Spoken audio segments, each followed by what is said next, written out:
L'adaptation, elle est nécessaire, mais qu'en fait, au-delà d'un certain degré de réchauffement, elle devient complexe, voire impossible.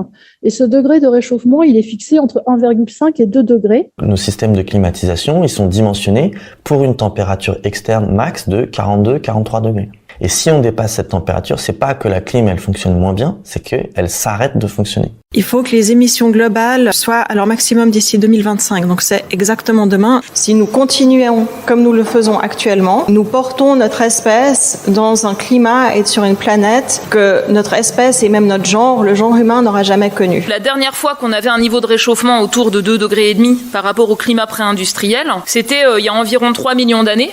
2 degrés, on va les avoir très probablement dès 2040. On a gagné 1,2 degré et en fait, ça va nous donner par exemple 46 degrés fin juin 2019 dans un petit village de l'Hérault. Ça va nous donner fin juillet de la même année 2019 43 degrés en banlieue parisienne, 42 je crois, 7 dans la ville même de Paris. Avec 2 degrés, on pourrait avoir des températures qui vont avoisiner en France les 50 degrés. Et ça dès 2040. Et puis, il faut bien penser qu'entre 40 et 45 degrés, toutes les plantes cessent la photosynthèse. Dépasser les degrés, c'est sortir de la zone d'adaptation, de confort de toutes les espèces qui vivent sur Terre.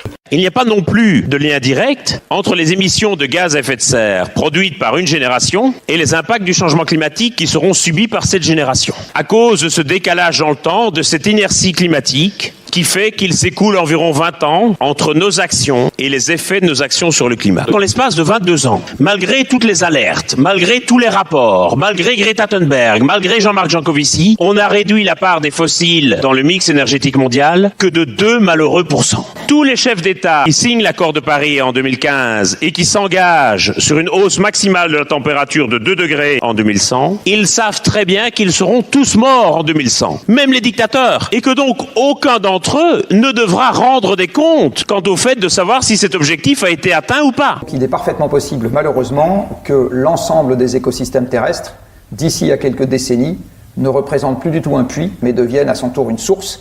C'est-à-dire qu'à cause du dépérissement des arbres, des incendies et de la limitation de la photosynthèse, les écosystèmes terrestres deviennent eux aussi une source d'émissions et non pas un puits, et à ce moment le processus commence à s'emballer et on ne sait pas trop où il s'arrête. On sait qu'après 2100, sauf si on est très très proche des 2 degrés, la température va continuer à augmenter sur la planète Terre.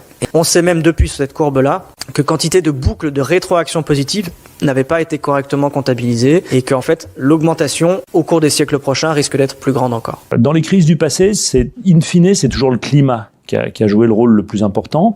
The era of global warming has ended, the era of global boiling has arrived.